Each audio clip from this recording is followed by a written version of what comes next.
In the heart of Wichita, Kansas, there lived a man who was, by all accounts, a pillar of his community, a dedicated city employee, a husband, a father. But he was also a monster, hiding in plain sight. He lived a lie that stretched across 3 decades, and it cost 10 people their lives. This is the story of the man who called himself BTK. And this is the paradox at the very center of it all. How do you square these two things? On one side, you've got the man his neighbors knew, the man they elected president of the Christ Lutheran Church Council. And on the other, you have a sadistic predator who stalked and murdered entire families. 2 completely different identities living inside one man. Just let that sink in for a second. The same man singing hymns next to your children on a Sunday morning was the man who could strangle a family on a Saturday night. He wore this mask of absolute normalcy, and underneath it was a complete and utterly terrifying void. So how does a monster blend in so perfectly? To really understand the darkness, you first have to look at the light he so carefully created to hide in. You see, Dennis Rader didn't just build a normal life, he built an exemplary one. It was the perfect camouflage. Think about the resume. He was an Air Force veteran, a family man, married with 2 kids. He was a leader of a local Cub Scout troop, the elected president of his church council, a compliance officer for the city. Every single one of these roles was another layer of armor, another brick in the wall that hid the horrifying truth from everyone, even his own family. And then the mask came off. The violent fantasies that he had been nursing since he was a kid, they started demanding to become real. He had a special name for it. He didn't call it murder. To him, it was a project. And his very first one would be an act of just unimaginable brutality. He watched the Otero family for weeks, learned their schedules, their routines, their lives. Then, on a cold morning in January, he cut their phone lines, he slipped into their home, and he murdered all of them. Joseph and Julie, 11-year-old Josephine and 9-year-old Joseph Jr. An entire family just annihilated, all to satisfy a fantasy. And this is the question that just haunts this entire case, isn't it? How could you do that? The ability to wall off those 2 parts of your life, it's almost impossible to comprehend. He could live in these 2 completely separate worlds, and it seems there was no conflict at all. It wasn't a struggle for him. It was just his nature. But, for Rader, the killing itself, that wasn't enough.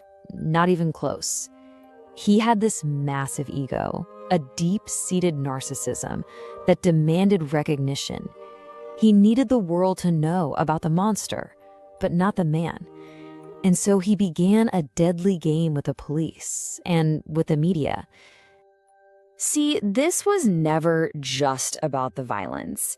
It was about fame.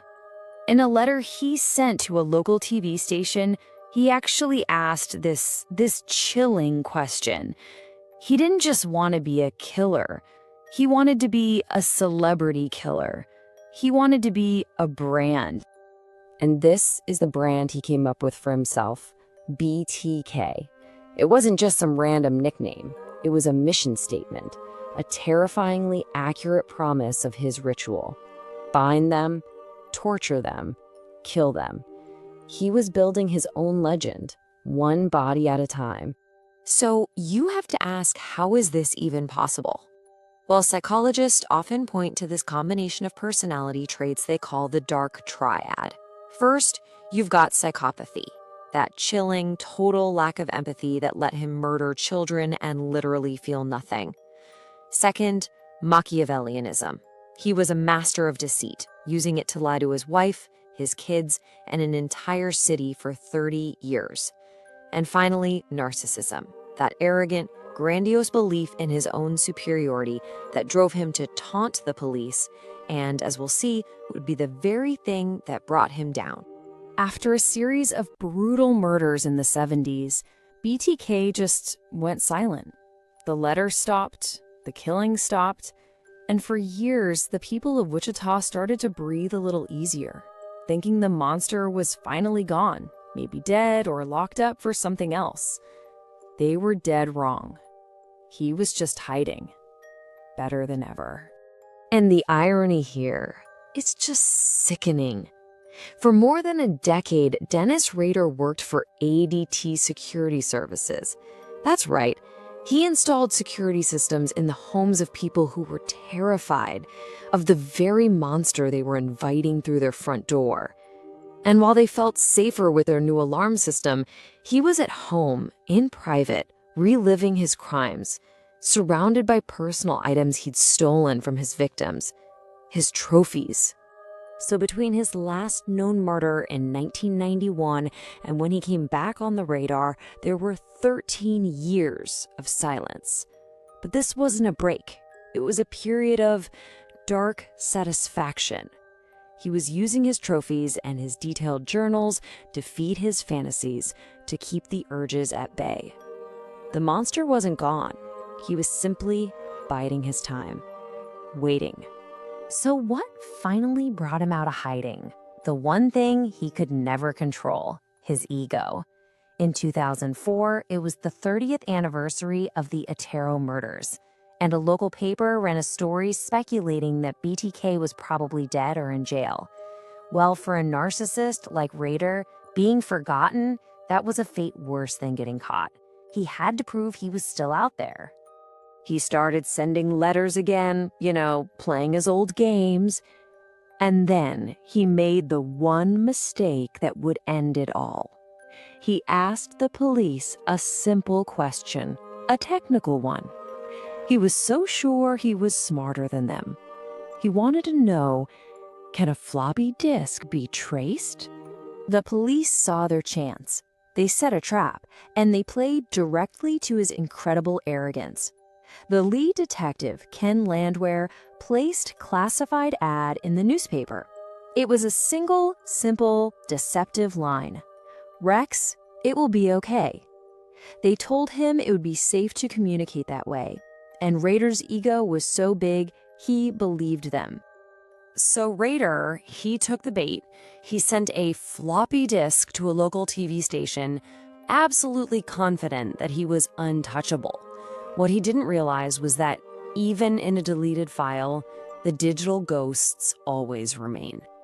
After everything, it all came down to this: a seemingly harmless piece of old technology.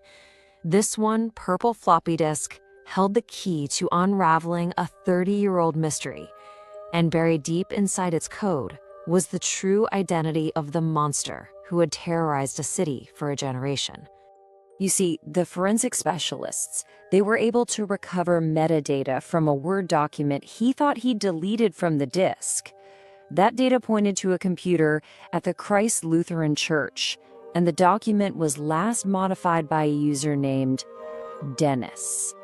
That digital trail led investigators to just one man, the church council president, Dennis Rader. The arrest was fast, and his confession followed almost immediately. His own narcissistic need to be heard finally put a face to the monster responsible for 10 brutal murders. When the police finally pulled his car over on February 25, 2005, he wasn't shocked. He wasn't panicked. He was calm, collected, almost casual about it. To him, the game was over, and he knew it. But his confession to 10 murders, well, that might not be the end of this story. Investigators have been digging through Rader's journals and writings, what he called his projects. In one entry from 1976, he mentioned something called Bad Wash Day, which may be linked to the unsolved disappearance of a 16-year-old girl. The 10 victims we know about might not be all of them. Rader is serving 10 consecutive life sentences. He'll never get out.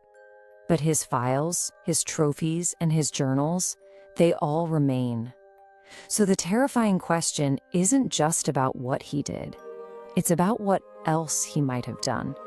How many more victims are still waiting to be found, hidden in the pages of his so-called project files?